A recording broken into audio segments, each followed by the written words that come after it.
अस्सलाम वालेकुम। अच्छा गाइस, देखिए हमने आज जो है ना एक बहुत ही इंटरेस्टिंग चीज़ सीखने वाले हैं। वो ये साइन है, बहुत ही छोटा सा साइन है लेकिन बहुत कमाल का साइन है ये, ठीक है। इस पे सारा डिपेंड करता है कि हमें जो है ना कैसे जो है ना हम एक्सपायरी निकाल सकते हैं या जो भी चीज़ है। अब एसक्यूएल की लैंग्वेज में जो है ना इसको हम ग्रेटर या लेस देन नहीं कहेंगे, ठीक है।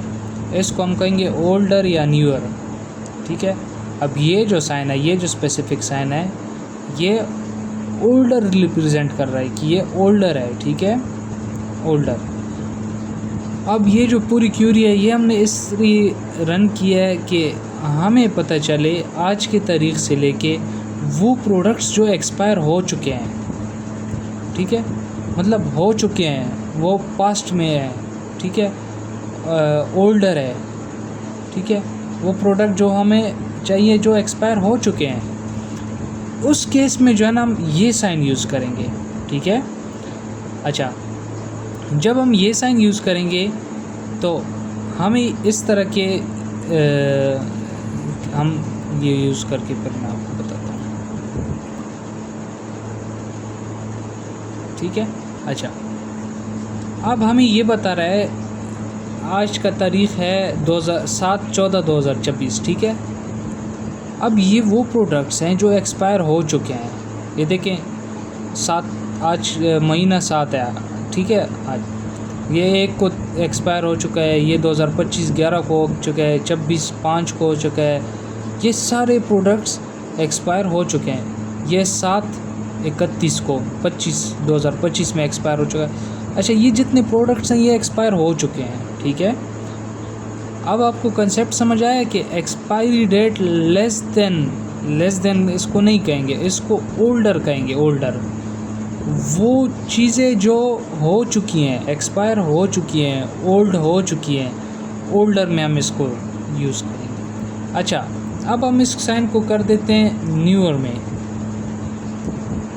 कि हमें वो प्रोडक्ट बताओ आज की तारीख से लेके फर्दर एक्सपायरी के दिन बीच में जो टाइम है, लाइक एक्सपायरी डेट और आज का तारीख, इसके बीच में जो ड्यूरेशन है वो हमें पता करनी है कि वो हम कैसे पता लगाएंगे। उस केस में जो है ना हम ये साइन यूज़ करेंगे। ये क्यों? ये न्यू ईयर का साइन है, मतलब न्यू, ठीक है। हमें न्यू डेट निकालने हैं। एक्सपायरी डेट से हमने करंट डेट के बीच में जो आगे वाली डेट्स हैं, आगे वाली न्यू ईयर जो डेट्स हैं वो हमने निकालनी है, तो हम उस केस में ये साइन यूज़ करेंगे। अब ये देखिए, हम इसको क्यूरी को रन करेंगे, ठीक है। अच्छा, तो ये हमारे साथ ऐसे 3 प्रोडक्ट्स हैं जो आगे एक्सपायर होने वाले हैं, ठीक है, जिसमें जो है ना थोड़ा टाइम है। अब ये देखिए 2027 3 2 1 महीने ये जो है ना एक्सपायर आगे होने वाले हैं, ठीक है। अच्छा, अब अगर हम इसमें एक थोड़ी सी मॉडिफिकेशन कर लें, वो ये कर लें कि यार हम मंथ्स निकालें कि यार कितने मंथ्स हैं जो जिसमें ये एक्सपायर हो गए, ठीक है। तो हम क्यूरी रन करेंगे एज हम एक्सपायरी डेट। मैं आपको कॉन्सेप्ट बताऊंगा, ठीक है। ये बारीक चीज़ें होती हैं जो यूट्यूबर्स नहीं बताते हैं, ना आपको कहीं और से पता चलता है, ठीक है। तो मैं आपको बारीक चीज़ें बताऊंगा। अच्छा, इसमें जो है ना 7 महीनों बाद ये एक्सपायर होगी, ये भी 7 महीनों बाद, ये 6 महीनों बाद एक्सपायर होगी। तो ये एक बहुत ही जो है ना सिंपल सा और बहुत ही जो है ना कॉम्प्लेक्स पॉइंट है ये, ठीक है। ये जो ग्रेटर देन और लेस देन का है, एसक्यूएल की लैंग्वेज में आपने इसको ग्रेटर देन या लेस देन नहीं कहना, आपने इसको कहना है न्यू ईयर या ओल्डर साइन होगा या न्यू ईयर साइन होगा। अब इस साइन को जो है ना हम न्यू ईयर साइन कहेंगे। ग्रेटर साइन नया साइन, मतलब फ्यूचर में आने वाली चीज़, ठीक है। अब ये कह रहा है करंट डेट और एक्सपायरी डेट, मतलब एक्सपायरी डेट फ्यूचर में जो एक्सपायर होने वाला है, ठीक है, उस तरह।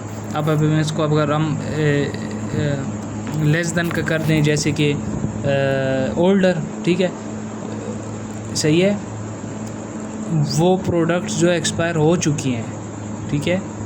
तो हो चुकी है मतलब वो ओल्ड हो चुकी है, सही है। तो इसमें हम ओल्डर साइन लगाएंगे, ठीक है।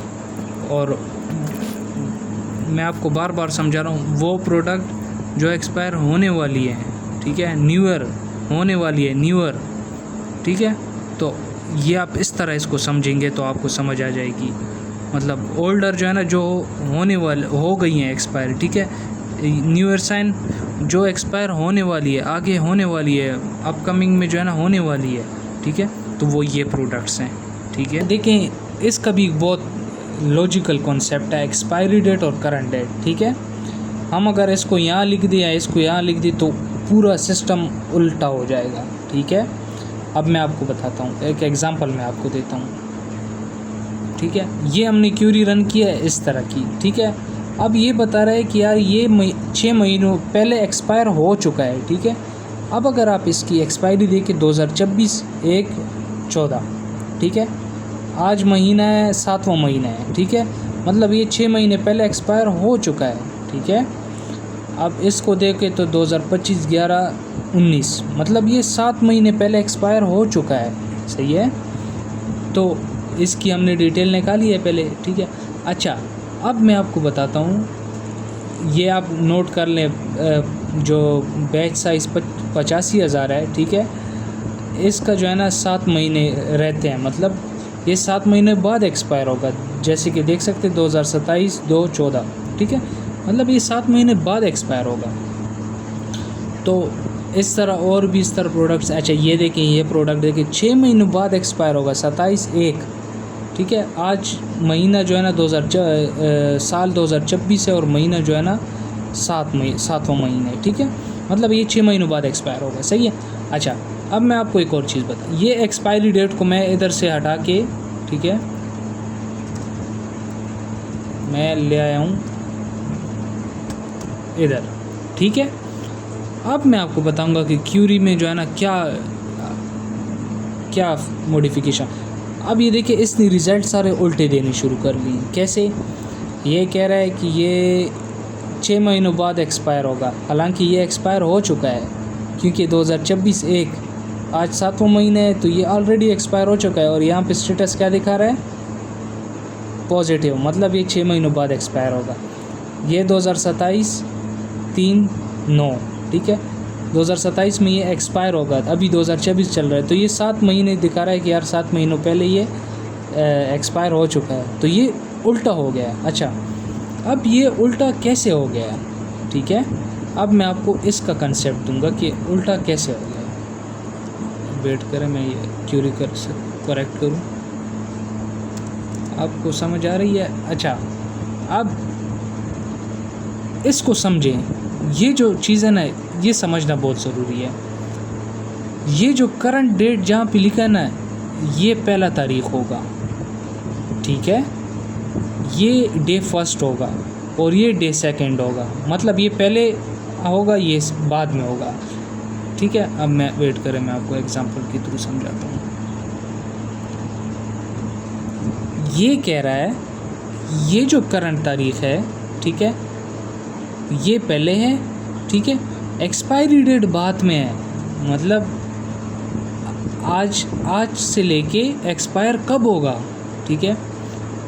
ये एक्सपायरी डेट बाद में है, मतलब बाद में आने वाली चीज़ को हम पहले लिखेंगे और जो पहले होता है वो बाद में लिखेंगे। बस ये एक सिंपल सा कंसेप्ट है। जो बाद में आएगी ना, लाइक एक्सपायरी जो है ना, मतलब करंट डेट से बाद में आती है, ठीक है। और जो करंट डेट होती है वो पहले आती है।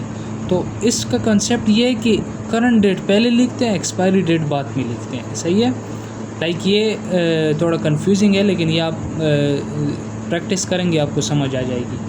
एक्सपायरी डेट मतलब बाद में आने वाली चीज़ है ना, मतलब बाद में आने वाली चीज़ है। वो जो कुछ प्रोडक्ट्स जो एक्सपायर हो चुके हैं, ठीक है, उसके साथ माइनस साइन आ गया। जो एक्सपायर नहीं हुए, ठीक है, उसके साथ प्लस है, ठीक है। अच्छा, अब मैं आपको एक बहुत ही सिंपल अल्फाज में समझाता हूँ, ठीक है। अब हम एक और एग्जांपल करेंगे, वो ये है कि हम करेंगे मैन्युफैक्चरिंग डेट। अब आपको जो है ना कंसेप्ट थोड़ा बहुत ज़्यादा क्लियर हो जाएगा। अच्छा, अब ये देखिए 3 ईयर्स, 2 ईयर्स, 3 ईयर्स, सही है। अब मैन्युफैक्चरिंग जो है ना पहले हो चुकी है, मतलब ये पहले हो चुकी है, करंट डेट बाद में आई है। लाइक ये कि मतलब प्रोडक्ट पहले मैन्युफैक्चर हो चुकी है, ठीक है। अभी अगर हम इसको कैलकुलेट करेंगे तो करंट डेट पे तो बाद में आई है ना, ठीक है। आज की जो तारीख़ है वो मैन्युफैक्चरिंग से बाद आई है, ठीक है। मैन्युफैक्चरिंग पहले हो चुकी है, ठीक है। जो चीज़ पहले हो चुकी है, ठीक है, जो पास्ट में हो चुकी है, उसको हम जो है ना इधर लिखेंगे, ठीक है, मैन्युफैक्चरिंग की जगह जो 1 है। और जो चीज़ अपकमिंग है, ठीक है, अपकमिंग है, उसको हम यहाँ लिखेंगे, सही है, सेकंड पे। इसको आप फर्स्ट कॉलम देंगे या आपको सेकंड कॉलम देगा। मैन्युफैक्चरिंग डेट जो गुज़र गई है, जो गुज़र गई है, और जो डेट ये है कॉलम 2 है, इधर जो आने वाली